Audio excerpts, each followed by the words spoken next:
Thanks for joining us here on Indivisible. I'm your host, John Stubbins, and we are thrilled to have you with us, America.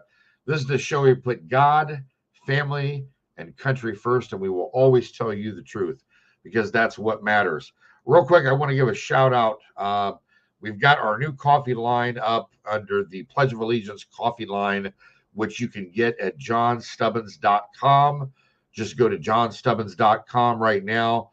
Every bag of coffee that you buy allows us to do our work in helping veterans and helping fight corruption, like with the Adam Schiff case that we're fighting right now, and news breaking on that as we speak, bringing it to you so that you can do something about it when you go out and vote for this election. It's extremely important, folks. And look, we've got to do something about it. Fraudulent voter fraud, bank fraud, mortgage fraud. These are all the things that he's involved with, and we've got to put a stop to it. So it's very important that you do your part and help us get that done. So we look forward to having you give us all that you can and getting it stopped. We're going to take a quick commercial break. We'll be right back with Lieutenant Governor Mark Robinson from North Carolina.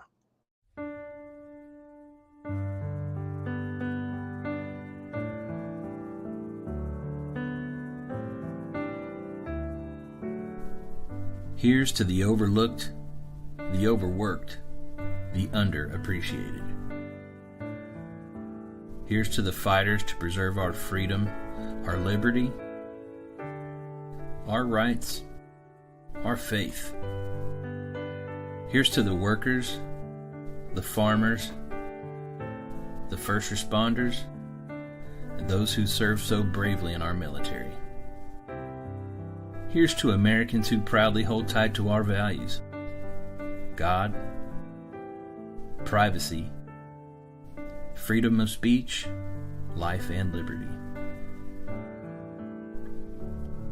Here's to the patriots who love this country and everything it stands for, who should never be canceled for believing in America and the blessings of liberty. Finally, there's a bank for you, Old Glory Bank, named after the flag that represents the fabric of this great country and the people of Old Glory Nation, the engine of America.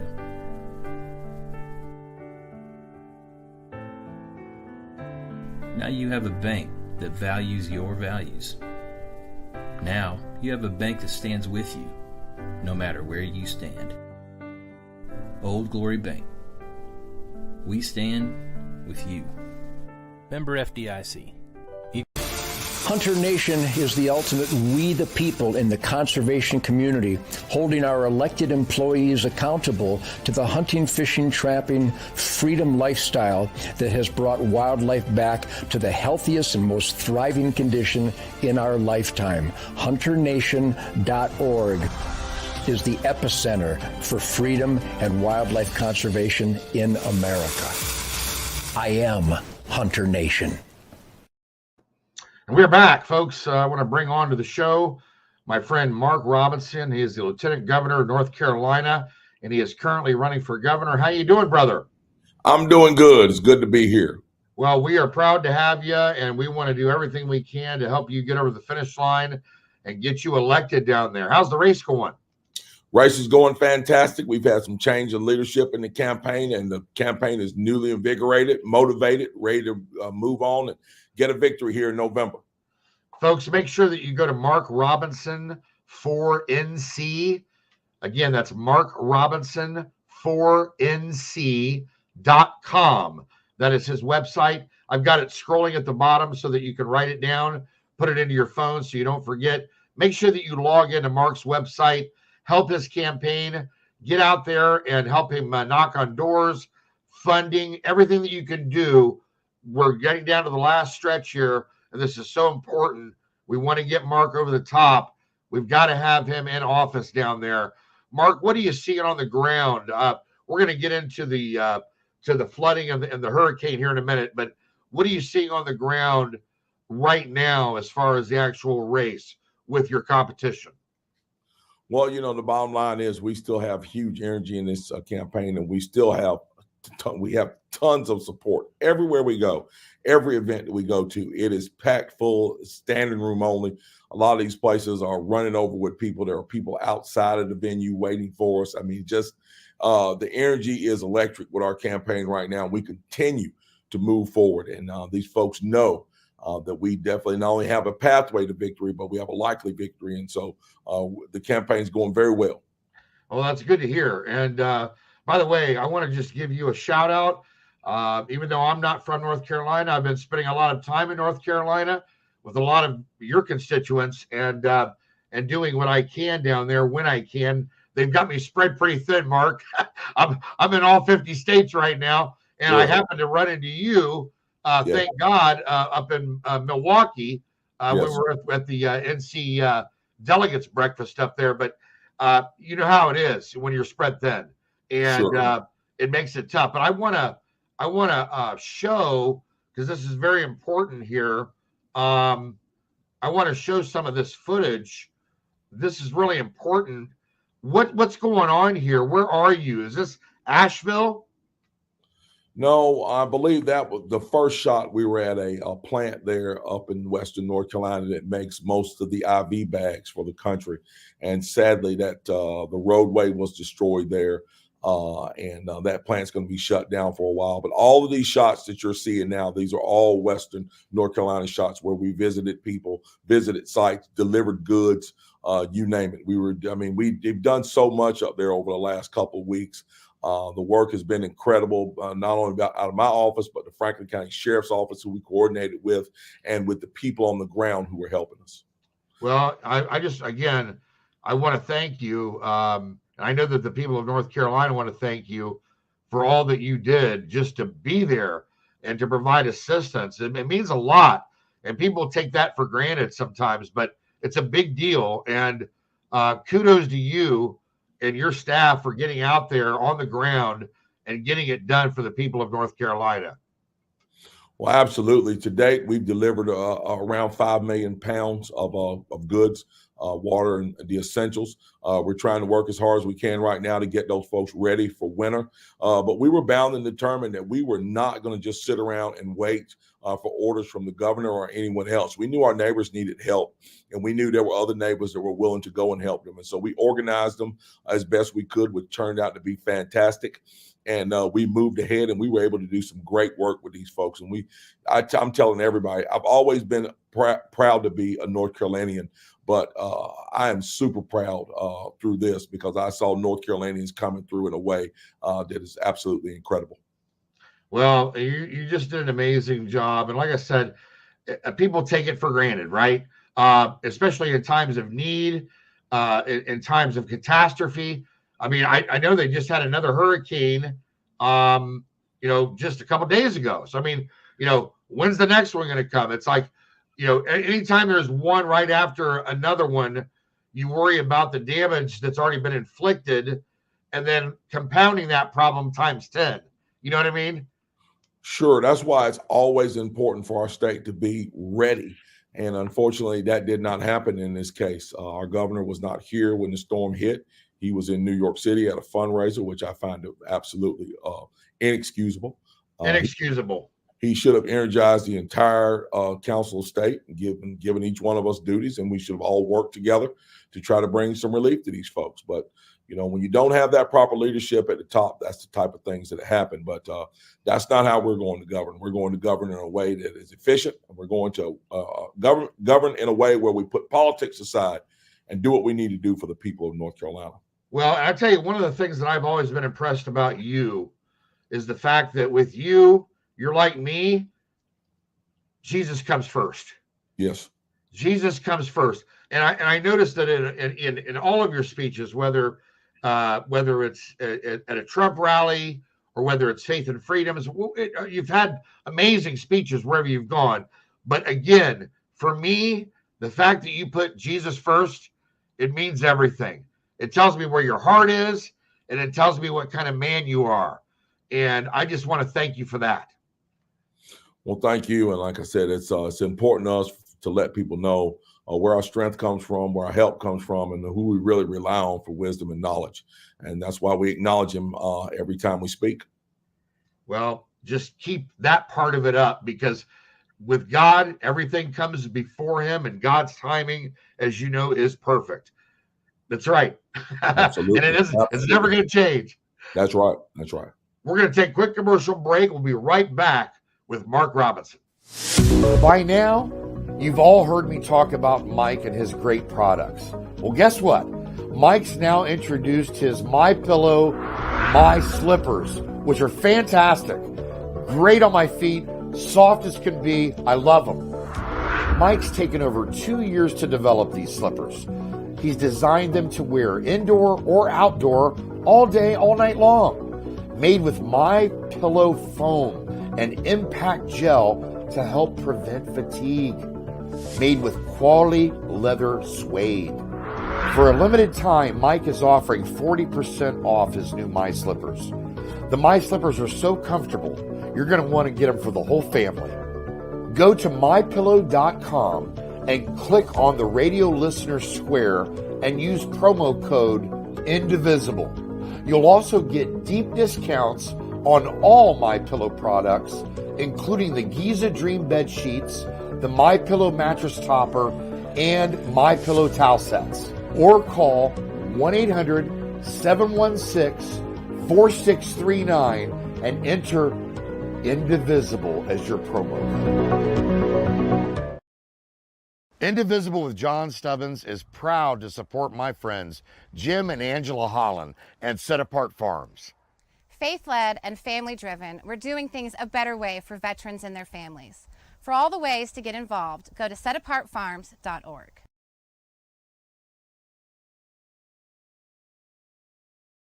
And we are back with Mark Robinson. Mark, I had a quote from you. People should be able to run a business without reprisals. I love that, because it hits to the heart of the matter, doesn't it? It does. It hits straight to the point about what we talk about in this campaign. And we've been laser focused on the issues in this campaign. And for me, the issue just simply boils down to what the governor actually does. We talk about our economy and our education system being two very important things. But when you look at the economy, the economy is built on 5 pillars: public safety, public education, healthcare, infrastructure, and housing. That should be important to the governor, because the governor is the person who appoints the people over those agencies. And when you're talking about those agencies, one of the things that I'm bound and determined to make sure of is that those state agencies and the people that work in those state agencies understand a simple premise. And I believe most of them already do believe this and know this and try to carry this out. It's just a simple premise that they don't work for the state of North Carolina. They actually work for the people of North Carolina. Another thing that we need to ensure inside those state agencies is this.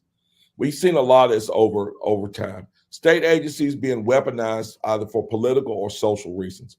We cannot allow that in this state.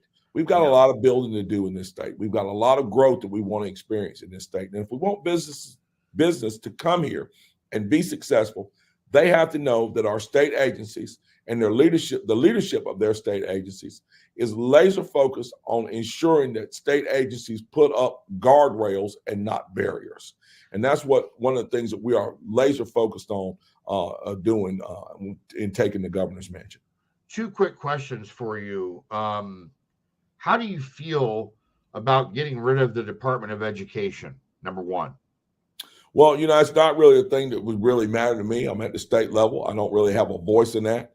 That would be a question I think would be better suited for our federal delegation. I do feel, however, that the federal government should not be influencing how we educate our children here in the state. The state of North Carolina has enough talented people within the state and enough talented entities inside the state to educate our children, and undue pressure should not come from the federal government. The federal government's not really good sometimes at doing the things that our Constitution prescribes it to do. Right. And so I think they should stay out of the things that they have not been prescribed to do. Well, the reason I asked that question, Mark, is because I'm sure you've been seeing it on these college campuses all over the country, that our kids are being indoctrinated at these colleges. And, we're giving them taxpayer money to fund indoctrinating kids. I can't fathom that. We're teaching our kids to hate America in these colleges. So why don't we stop funding these colleges? It's absurd. We've got people marching on these college campuses, wanting to destroy and burn America down, and yet lift up Palestine. It just makes no sense to me. And then we've got kids. It's like, what are they learning? What are they learning? I mean, what is the degree that they're getting, that's allowing them to go out into the workforce and be productive, more productive than, say, an electrician or a plumber or something that you can do with your hands that you can really make good money at, and you don't have to waste $200,000, $300,000, $400,000 on a degree that's worthless. It just burns my blood. Well, one of the things that I found in this whole thing, you mentioned a phrase, you said that they're teaching children to hate America. One of the things that I have found and one of the things that I've discovered is this. I look at people who come to this country from other nations, and they come here, and oftentimes they outpace the native people that live here, the people who have been here their entire lives. And then when you take a deep dive into that, you find something that is quite interesting. You find that these foreign-born people who were not born here, did not grow up in our system, by the time they get here, they know more about our system than many of the average citizens do. They have studied our system, how it works, and how they can work it. So when they get here, not only do they succeed at a high level, they love the country. And the thing that I'm finding is this, and the thing that I believe is this: America is like a supercomputer. Having a supercomputer would be great, but you have to have an instruction manual. You have to be taught how the computer works. If not, it's just a giant paperweight that's going to make you confused. That's what's happening to many of our young people right now. Our young people aren't taught about our Constitution. They aren't taught about our economy and how our economy actually works. And because we haven't taught them how to function inside of a constitutional republic, they're now rebelling against it. If we go back and teach them how to operate inside the constitutional republic, inside of capitalism, they'll love it again. We won't even have to tell them to love it. They'll love it organically. And that's what we got to start doing in education again. Yeah, no, I agree with that. I was talking more about some of the bad actors that are coming across the border. As you know, we've got a huge border catastrophe that's been going on, for quite a while. And a lot of these people are coming across. They say that they hate the country that they're leaving, but they're waving the flag of the country that they're leaving, and they don't want to assimilate to America. You know what I mean? Sure. Well, that's a different ball of wax altogether. I've always said that if you're going to leave the country, your country of origin, and come to our nation, you should be coming here to be an American. Yes. Why would you want to change it into what you left? That proposition exactly. It doesn't seem to make any sense. But we see that a lot. But again, I think where that really comes into play is by the things that are being taught, the things that are being said, particularly by our mass media, and unfortunately, by a lot of our elected officials. A lot of our elected officials are bound and determined and not push the premise that if folks are going to come to this country, they should be coming here either to work for a while and return home, or if they're going to stay, they need to become American citizens. And yes, learn to speak English. Amen. Amen to that. By the way, I love your stance on our Second Amendment rights and the fact that you're willing to stand up for that. Because, a lot of Americans, they think, and look, I work with Hunter Nation. I work with Ted Nugent and Keith Mark and those guys. Donald Trump Jr. joined our board of directors right before we went to Milwaukee, just a couple of days after his dad was shot at. And look, we've been going into these states, these battleground states, and flipping votes. We won the Louisiana governor's race with 62,000 new votes from hunters that did not vote in the last two elections. So we know it's working, and our database is full of 9 million hunters that aren't voting. So we're trying to get those people out there to vote. And same thing with Christians. We've got to get them out there to vote. So both of those demographics are important. But thank God that you have a no-nonsense stance when it comes to our Second Amendment and dealing with a tyrannical government. Absolutely. We know why our Second Amendment was put in place, is to protect us from enemies, foreign and domestic. And we want to make sure that remains strong. Whether it be the single mom who's walking home from her shift at the cafe, or whether it be the person living in rural America that may be in danger of some type of attack from some type of predator. Folks should always be able to be their first responders and have the ability to be able to protect themselves and have that right to bear arms. Yeah, no doubt about it. And again, please keep talking about that, because it's not going away. And for people like you and I, it matters. And we just need to keep that message going. Also, on the Trump economy, energy independence, the everyday issues, kitchen table issues for most Americans, gas prices, grocery prices, clothing, whatever it is for our kids, for our families. We know where the prices were when President Trump was in office. I remember paying like $1.70 a gallon at the gas pump. I mean, look at where we are right now. It's absurd. Yes. It's the bottom line. It goes right back to what I said. The number one issue in this race is policy. Policy is the number one issue. Why was our border secure when President Trump was in office? Why were our enemies standing down overseas? Why was gas $1.78 a gallon? Why were groceries affordable? Why was interest rates low? Why was crime on the trend going down? Because of the policies passed by the Trump administration and his allies. The same story is true right here where I am in North Carolina. In North Carolina, we went from being billions in debt to the federal government to having a $5 billion surplus, to being the number one business destination in the nation for 2 years and now number two now. Why did that happen? It happened because of the policies passed by conservative Republicans. This is what this race is about. Policies that work and policies that don't. Policies that will reverse fortune and cause things like our border to be wide open and gas prices to be through the roof and inflation right up there with them. And policies in our state that had us deeply in debt to the federal government. So people have to make the choice based not on personality or politics, but on policies that actually work. Yeah, I'm in full agreement with you. And speaking of that, I know our mutual friend Dan Bishop is running for Attorney General down there. How's his race going? Do you know? His race is going very well. He has a very leftist opponent in Jeff Jackson, and we really know that we really feel like Dan's going to pull that race out and be a great Attorney General. Yeah. That's the bottom line. We got to get out and vote for every single solitary Republican on the ballot, up and down, from president to dog catcher.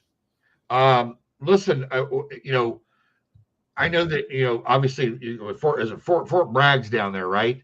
North Carolina. It's Fort Bragg. How do you feel about our military readiness right now, more on the world stage? I know that's probably off topic as far as North Carolina goes, but yet it's not. It's, there's a lot of people that are concerned on the world stage with what's going on in the Middle East, us getting dragged into that. Obviously, what's happening with China and keeping our eyeball on them. It's really kind of an off balance time, and our numbers are down in the military. I'm a veteran. I served in the military, and my family on both sides has served in every branch. So, we're a family that believes in serving, and we have. But right now, those numbers are down. I mean, both of my grandfathers served in World War II, and we're not seeing that patriotism on that level right now. Maybe it has a lot to do with, because of who the commander-in-chief is or is not. It's all due to the commander-in-chief. When you have a bad commander-in-chief, you're going to have an army that's in disarray because he's going to put unqualified people at the helm, and he's put unqualified people at the helm. All you have to do is look at the debacle in Afghanistan, the terrible withdrawal from Afghanistan. It points you right in the direction of why our military is in the shape that it's in right now. It's in the shape that it's in because of poor leadership at the very top, and it starts with President Biden. Here in North Carolina, we had the same situation. A major storm about to hit North Carolina, and our governor wasn't in town, and he only responded by allowing 179 of our great men and women of the National Guard to be deployed. 179. Florida sent 1,700. Georgia sent 1,500. Right. He had 179 on the ground. It goes back to leadership. When you have poor leadership at the helm, you have poor results on the ground. That's just inexcusable, Mark. I mean, that is inexcusable, and he needs to be held accountable. And the people of North Carolina, you need to hold him accountable, because he hasn't done jack. He has not done jack for the state of North Carolina. And I'm telling you, it is time for change. It's time to put Mark Robinson in the governor's office in North Carolina. One last question before we let you go, Mark. Sure. How do you feel with what's going on at the border right now? Not just the people that we've processed, but the gotaways that we don't even know about. I mean, it's really disturbing because we know something's coming. It's coming. So let me give you my take on that here at the state level. So I've told everybody that I can that I believe that when President Trump is reelected, he's going to secure the border. And that's going to be a great thing. But here's the problem. For 4 years, it's not been secure. And any and everybody has come across. And we know that there are a great number of people who have come across for nefarious purposes. I believe here in the state of North Carolina, what we need to do is form a state security council made up of state troopers, made up of the SBI, made up of the National Guard, made up of sheriffs and police chiefs. And their number one mission right out of the gate needs to be to find those who have come to this country for nefarious purposes, detain those folks and either do one or two things: jail them if they've committed crimes in this country, or deport them back to their countries of origin. That is going to be a major issue for a long time to come, because there are folks here, I believe, in this country that are here for the wrong reasons and, quite frankly, for dangerous reasons. Oh, absolutely. Absolutely. And I couldn't agree with you more. That is exactly my stance on this. Hey, you want to do this? We'll deport you. Okay, you want to commit crimes here and hurt American people? We're going to deport you. If you come back, you're going straight to prison. And that's it. No negotiation. That's the law. And we need to have law and order in this country, or it's going to be the Wild West. Absolutely. Absolutely. Mark, thank you so much, brother, for coming on. We wish you nothing but the best with your race. And folks, again, go to Mark Robinson 4nc.com. You can also reach out to Mark on Facebook, Twitter, Instagram, but make sure that you get involved, and let's make a change, a necessary change, an immediate change for North Carolina now. Thank you very much. Thank you, sir. It's a pleasure to be here. We'll talk to you soon, brother. Thank you. We're going to take a quick commercial break, and we will be right back. Big news, America. Mike is bringing back the pillow offer for just $29.98. They're the softest pillows. They don't go flat. Wash them and dry them as many times as you like, and they still keep their shape. And they're made in America. Mike is offering his premium My Pillows at his lowest price ever. Queen size for $29.98, regularly $69.98. That's a $40 savings. And king size, only $5 more. Go to mypillow.com and enter the promo code INDIVISIBLE for my show, or call 1-800-716-4639 and give them the code INDIVISIBLE for my show, and you're going to get huge savings. Folks, we are back. A great show tonight. I want to thank Lieutenant Governor Mark Robinson down in North Carolina for coming on the show. We were thrilled to have him, and it was a fantastic show. God bless you. God bless your families. God bless America. We will see you next week.